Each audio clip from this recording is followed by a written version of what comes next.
So in the book, I mean, you set out to play catch every single day. Uh, I mean, did Yeah. it happen? Did it happen? Did you catch every single Oh, day? yeah. Yeah, Yeah. yeah. And it wasn't, uh, I think what I just anytime I talk about what I really want to stress is I didn't go into that year with, "This year, I'm going to do this." What's up, baseball fans? Welcome to the Keep Baseball Great podcast, where we're all about reminding baseball fans why they love the game. In this new episode, we are talking with Ethan Bryan, who is a storyteller, an author, and also known as Mr. Catch 365. You'll quickly find out he absolutely loves baseball, and more than that, he loves playing catch. He set out a couple years ago to play catch every single day for a year and then wrote a book about it. You will absolutely love the stories he has to tell. You can definitely hear the passion behind why he loves the game. And so we are excited to talk with him. By the end of the episode, you will quickly understand the power of playing catch. Enjoy. Ethan, man, thanks so much for joining me on the Keep Baseball Great podcast. I'm actually really excited to talk to you just about learning everything that you're doing, kind of things you have done. And so I'm excited to have you on. I appreciate it. I'm excited to visit with you. Awesome. Well, so you know, after you actually kind of reached out to me, which I was thankful for. I get those every now and then. Some turn out, some don't. And I looked up your stuff and I was like, oh my gosh, how have I not ran across you at some point? Because I think what we're both doing intersect exactly in terms of me just wanted to get back to the roots of why we love the game. And Yeah. then you, which we'll talk a lot more about through the podcast, but you're really a baseball fan, an author. So you've written some books, and then your latest book, which I'm going to let you talk about, but just playing catch every day for a year. So tell me a little bit about you, kind of some of those things, and what you think our audience would love to hear. Well, I'm an author and storyteller in flyover country. So, here in Missouri, unless we're talking about Patrick Mahomes and the Chiefs, I guess there's that. I'm in Southwest Missouri. There is a baseball team on the eastern side of the state. Sure. I don't talk much about them either. Uh, I'm with you because I'm a Rangers fan. So oh, there, yeah, oh, yeah, yeah. And oh, yes, I completely understand. Yeah. Well, it's good to have similar, similar pains. yes. But no, for the last, I guess 5 years now, I've been on a journey quest. Oh, let's see. How would Pippin say it in Lord of the Rings? Quest mission thing, um, to get people playing catch, and Mm. that's really what it's all about. That's awesome. So in the book, I mean, you set out to play catch every single day. Uh, I mean, did Yeah. it happen? Did it happen? Did you catch every single Oh, day? yeah. Yeah, Yeah. yeah. And it wasn't. Uh, I think what I just anytime I talk about what I really want to stress is I didn't go into that year with, "This year I'm going to do this." Mm, Um, my youngest daughter is an artist. She's phenomenal. She's won awards, won contests, all kinds of that's stuff. cool. And for Christmas of 2017, she just gave me a simple little baseball.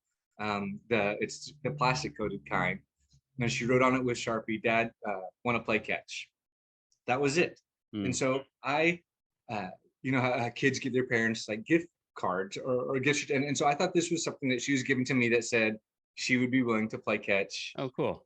whenever. Yeah. And so January 1st, 2018 comes. I'm kind of straightening up, post holiday, and I'm really, I mean, if I'm being perfectly, I'm really struggling with kind of depression and just that blah.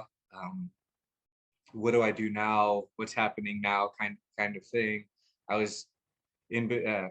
I was working on a couple book projects, 3 months later, one of them was going to be canceled, Mm.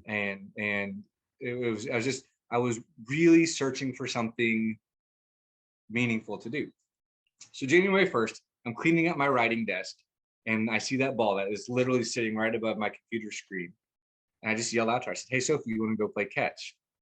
She's in the other room, and she could not care less about baseball. I mean, just, and she said, "Outside," and I looked up, and the temperature was 1 degree. And I said, "Yeah, you can't play catch inside." And then so her second question was, at a baseball field.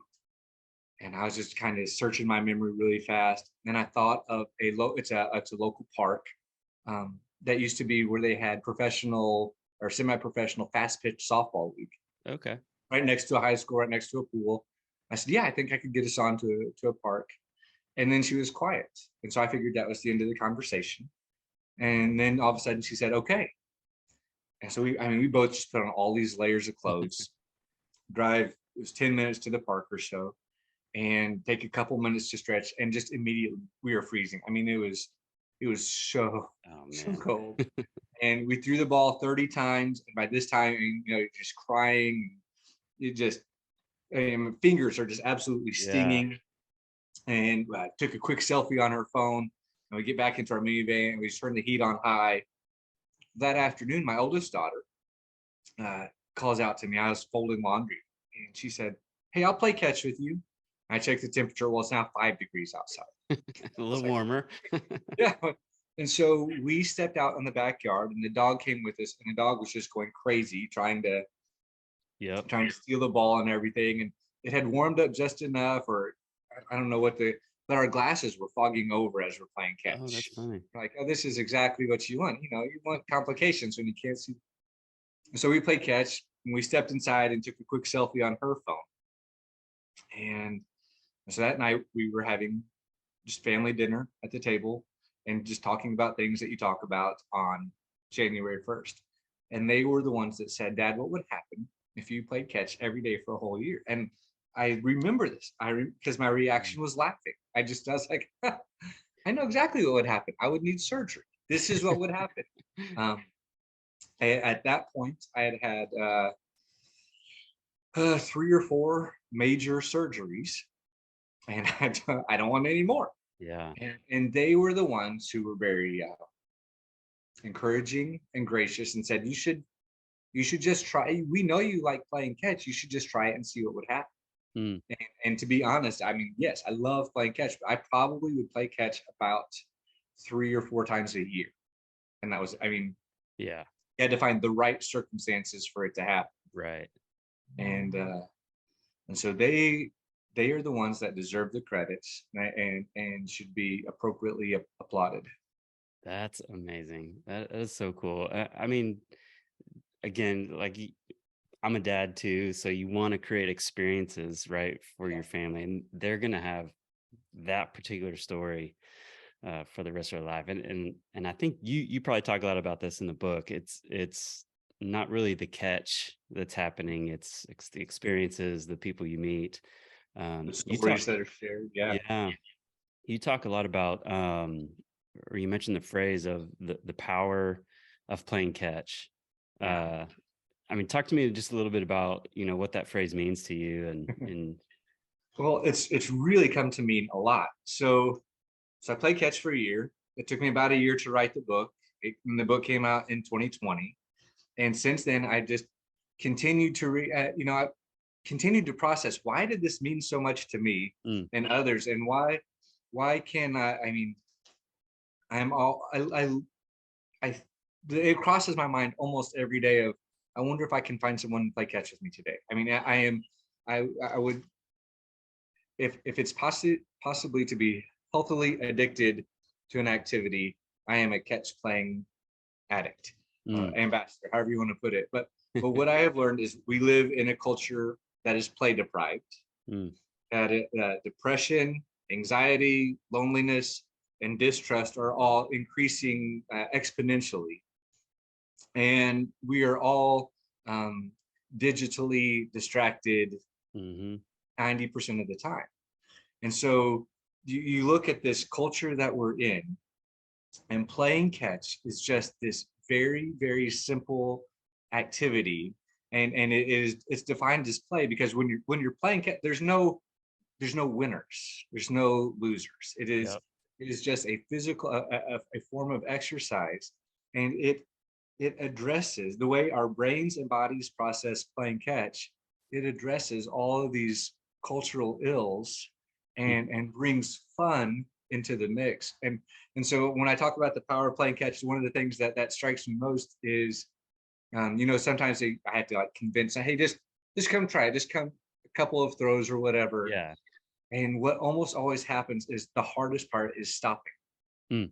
because eventually you'll work into a rhythm, Mm. and you'll start sharing stories, and your brain relaxes.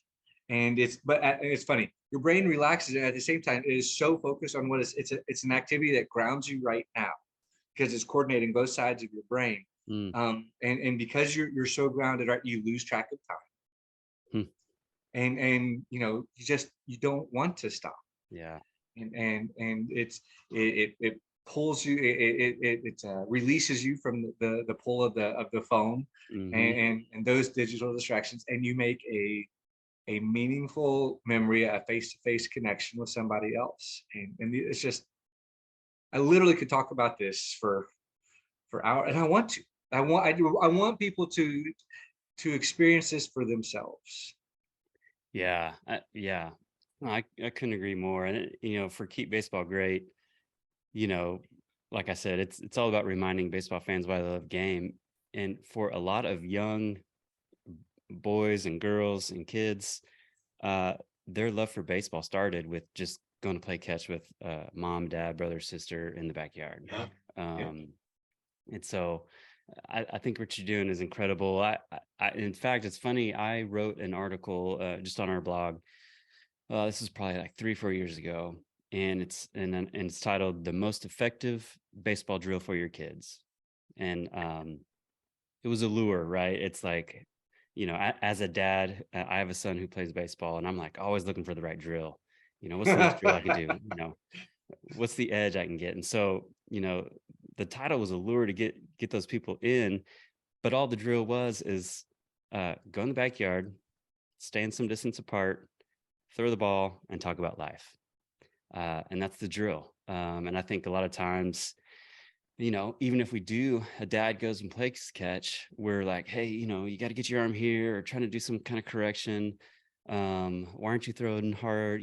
That it was none about that. It was just all about how's school going, how's life going, how's your friend, just starting to talk about that. And it takes some time with your kids. My kids, they're a little, they're not as talkative, and so you gotta Yeah. kind of break the walls, but you keep doing it, and you just create some really cool memories and times with your kid that is surrounded around playing catch. So Yeah. absolutely love it. So one of my big things on the podcast is, man, anyone I talk to, I want to find out why they love baseball so much. You know, Obviously, the playing catch aspect for you is a big piece, but I've kind of narrowed it down to 5 questions. So I get everyone to answer these 5 questions, and then we can kind of figure out, okay, this is why they love the game of baseball. And so I'd love to ask those with you, if you don't mind. And Let's see what happens. all right, yeah. So the first one is the history of the game. I think, with a lot of things, if you kind of know the history, the background of things, you tend to appreciate it a little bit more in the now. So give me kind of one of your most favorite historical baseball moments. And it can be anything. There's no rules here, right? So Well, when I first hear that question, um, my mind jumps to Jackie Robinson. mm, I love Jackie, so that's where it goes.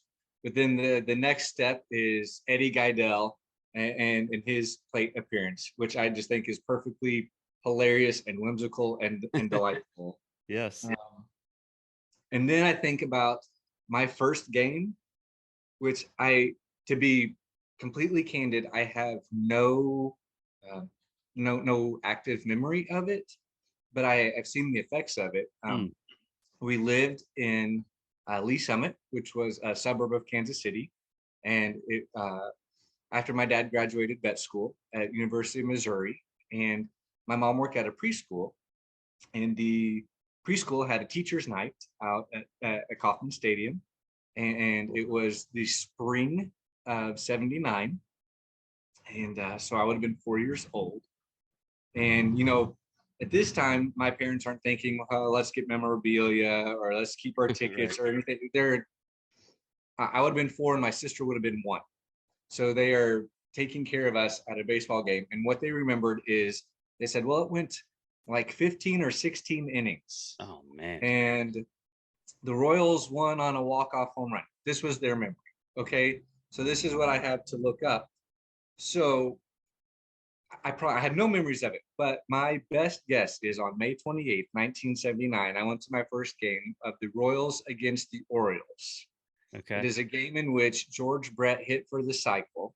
Oh, no way. Also a game in which he hit a walk-off home run in the bottom of the 16th inning. No way. And so, though, while I don't have any real memories of the game, it fits all the parameters for when they say the game should be and the links to the game. Yeah. That we stayed for the duration of the game, but all I do know is for for the entirety of my life, I have been a passionate Royals fan, and I'm unable to be swayed by any other team, no matter where I have been. And Yeah. so when I talk about the history, that's one that comes way up. I mean, I've seen Bo Jackson hit a home run with my eyes. I watched Nolan Ryan pitch to Ken Griffey at the ballpark in Arlington. Oh, nice. Um, that was pretty incredible. But um, that's the story I'm going to go with. That's where it kind of captured my heart and my imagination. Just this Yeah. incredible game. Well, kudos to your parents for sticking out like 15, 16 innings with a 4 and a 1-year-old, dude. That's a feat unto itself. So uh, Yeah. that's amazing. But yeah, we go to a lot of baseball games, and it's typically just a typical game. But to be at something like that, and to remember, to be able to say, my parents took me, and things that I love that. So I Okay. do. Okay. Now I'll say this. I will say, here's my earliest memory. Okay. Um, so that was '79. So the next year, 1980, Royals go to the World Series. Yeah. Royals and Phillies. My dad got tickets, Oh man. and I remember. I mean, just a small TV. I remember laying on the carpet in our living room, trying to find my parents on the TV, and staying awake until they came home. That's awesome. And dad came home. It was I think the Phillies won the first 2 games, and it was the first game in the series that the Royals won. So it would have been their first official World Series Seriously. victory Nice. game. And so that's my earliest real baseball. I love that. I love that. That's cool. I do. I remember I was telling you earlier about living in Grand Junction and TBS, and watching the Braves. That was my memory. Like sitting down, I was actually, I think, at my grandma's house. She had the Braves game on, and Dale Murphy hits a home run. And now, Dale Murphy fan for life. So those memories kind of Such a hold good with you. guy. Hmm. Yeah. Oh my gosh. He's pretty active on social media, so it's really fun to see him interact with fans and stuff. So I love it. He deserves the Hall of Fame. He really does. Man, yeah. We won't get into that subject. Well, I love it. So a little bit of that ties into our next question, but it's just all about family and friends. And so getting to experience games, playing catch, things like that with family and friends is super meaningful, and it holds with you. So, do you have one or two particular moments with family and friends and baseball that you just always look back on? There's a ton. In 2014, when the Royals made it to the ALCS against the Orioles, Okay. I won tickets. and Dad and I got to go to Kansas City and see them complete the sweep against the Orioles. So that one, so now they're on their way to their first World Series in 29 years. So that's pretty memorable. But earlier than that, I think the one that sticks out, my grandma lived in Toledo, Ohio, and every couple of years we would make the drive up there to visit her. And we were there, and the Mud Hens had an exhibition game against the Tigers. Okay. Middle of the summer. I'm not really sure what's happening because we would have been out of school, but so it had to be, I guess, on the All-Star break maybe, or something. I really don't understand the circumstance, but Cecil Fielder was there. Okay. So I got to see Cecil Fielder tee off against minor league pitching. Man, that was a big dude. But that was I remember my grandma was there. She bought me one of the memorabilia Mud House baseballs. I still Mud Hens baseballs. I still have it. So that's a unique one. You know, when you travel to grandma's and she's thinking ahead enough that she wants to take you to a baseball game. So that's a pretty special one. Yeah. I love, to that point, it's like people around me, my family, they know I love baseball. And so, I always get little baseball things. And so it's always appreciative that they see and understand. They might not know or understand the love of baseball like I do, but I appreciate the giving back for sure. So, well, cool. So the next question is life lessons. We all kind of learn life lessons in the game of baseball, and just give me, like one or two that you've kind of been able to grab. I mean, this is literally the whole point. I mean, everything you can draw from the game. I think that the one that resonates truest to me is never giving up. It's a game of 9 innings, 27 outs, and you just never know. In the 2015 postseason, when the Royals were playing the Astros, my daughter and I went to my parents' house. We were actually house sitting for them at the time, and pulled up the game, and all of a sudden they find themselves down several runs, and it looks like Houston's going to take it, and you're depressed. And my daughter says, they can still win this, and then they did, and that's what set off their 2015 run. So that whole intentional mindset of never giving up. Yeah, and I mean, going back to the playing catch every day for a year, I mean, I'm sure there are some points where you're like, gosh, yeah, I don't know if I can find somebody. I don't know if I can, get out and do it. But to do that for a year, that's got to be a motto you've hung on to for sure. Perseverance and creativity. These are all things that play teaches us. Yeah. Oh, that's good. I like that. So the next question is about giving back. I know I love seeing MLB players give back. There's just a lot of different ways that baseball's given things to us. And so I love just that aspect of being able to give back. And so is there a way that you've either been given to or been able to give back through baseball? One of my favorite things in the last couple of years is I've made some friendships and some sponsorships and partners, is being able to give good quality gloves to ball players that are in need. And so 2020, 2021, even this, I've probably given away 5 or 6 just this year. But to travel around and to find ball players, who just need a little bit of encouragement to stay in the game and give them. Typically, we give them an A2000, so a pro quality glove that says, it'll take time to break in, but this is a glove that can be with you for life. And so that's really fun to see. They appreciate the gift and to encourage them that way. That's cool. So, tell me a little more about that. I'm interested in that. Well, it's just, the good gloves are expensive. Yeah. Oh gosh. Yeah. But they make a difference. And Mm-hmm. so I've just reached out to friends who are coaches and others and say, Okay. hey, if you know of a kid who needs a glove, put them in touch with me. One year, 2021, my wife and I did a tour of the Midwest. We called it the Catching Hope Tour. This year we went to Kansas City, St. Louis, Chicago, Field of Dreams. I feel like I'm forgetting somewhere.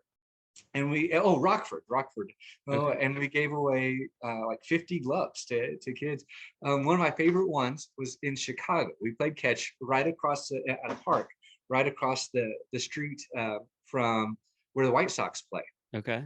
And there were these two kids. They're part of the Chicago White Sox Ace program, their baseball team. So for Ricky and Philip, so Ricky comes and turns out that it's his birthday.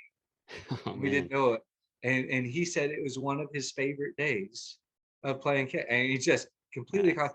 Well, then Philip's this little guy, middle infielder, and watching him playing catch with him, and it takes him like 5 minutes to break in a new glove. And I was like, all of a sudden, I mean, he's manipulated, he's really comfortable and everything. Well, later that year, that was the summer that the White Sox played the Field of Dreams game when they Oh built the yeah. field there. Well, before that, they had little league teams playing on the movie site Field of Yeah. Dreams. I remember that. Philip was the second baseman and No leadoff way. hitter for the White Sox team in that game. So I turn on the game, there it is, and there I literally see him playing catch with the glove that I gave him. I was like, Oh man. I know him. I have a picture with him using that, and I lost it. I thought it was so cool. That is awesome. So that's one of my favorite. And then last week I drove through rural Missouri and just connected with a couple of high school coaches who had some students who were, a couple seniors, and they said, they come from big families. We're here in rural populations, and Yeah. sometimes we just need just a little bit of help. And I was able to get, and then I'm just the middle guy. I'm literally just the guy that hands over the glove. I have other people who are helping foot the bill and make it possible. And Yeah. I'm grateful for their support, for Baseball Seems Co. and for the Wiley Foundation, who understand how important it is to make sure that kids keep playing. Yeah. Man, that's cool. That's cool. Appreciate you for doing that. I love hearing stories like that, and I think it just inspires other people to do the same. So I love it. I love it. It's cool. Yeah. Well, cool. So the last question is an important one, but it's all about having fun. Yes. We got to remember it's a game. It's meant for fun, and there's just a lot of fun, really cool moments that I've been able to have through baseball. So give me one moment where you're like, oh my gosh, that was fun through baseball. Uh, well, there's all these catch related travels, Right. and so I could go, um, in 2021. Man, I'm getting all my years mixed up. I'm fairly certain it's that year, I'm with you. or 2020 maybe even. Anyway, uh, my family got to travel to the Grand Canyon, and so my daughter and I played catch on the edge of the. I don't know that I've ever Way. been more nervous for a game of catch than Right. now. I mean, it was like praying your throat, just go this general Perfect. direction. Um, but that was so much fun. That's cool. But then it's also really this whole experience has really made me want to play baseball. So 4 years ago, I tried out for a local men's adult league team, Oh, nice. and it's competitive baseball. I mean, there are former minor leaguers in the. It's 6 teams, 15 players per team. Generally, somewhere between 120, 130 guys try out, and I've played 4 years now. I'm typically one of the oldest guys, and I will seat myself as one of the premier bench warmers in the league. But meeting those guys and Mm, making friends that I never would have any other way, um, man, those have been some really fun experiences. that's awesome. Yeah. There's actually been a few around me in DFW that I've connected to, and I'm like, man, just need to go watch. I'd have to work up the courage to go try out, but just to go watch and see those guys, because they're out there for the fun of it. Yeah, exactly. There's nothing else to it other than we just want to go have fun and play baseball. So that's cool. That's cool. Well, Ethan, man, I love hearing these stories. I know it's just a little bit of what's in your story tank. So I love just getting to hear and understand why you love the game. And it's much more less about baseball than it is just the stories and the people and the relationships and everything. So super inspiring, and I love what you're doing. Where can people go to find you, get the book? Tell us all that. I'm pretty accessible online. I have a really simple website, EthanBryan.com. And basically, it's just a blog. It's all it is. I just write stories there, and you can email me there and stuff. I'm pretty active on Twitter.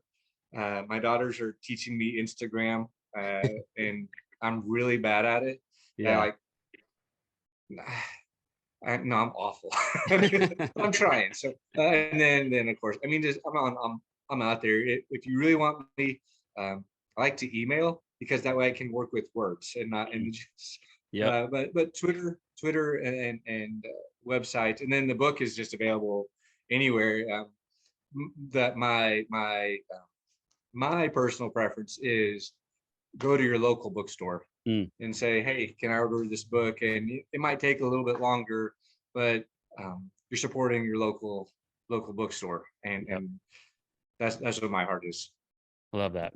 Yeah, and I'll be sure to post links in our show notes and everything, so people can know what they're looking for sure. So man, I love it. I've had a blast.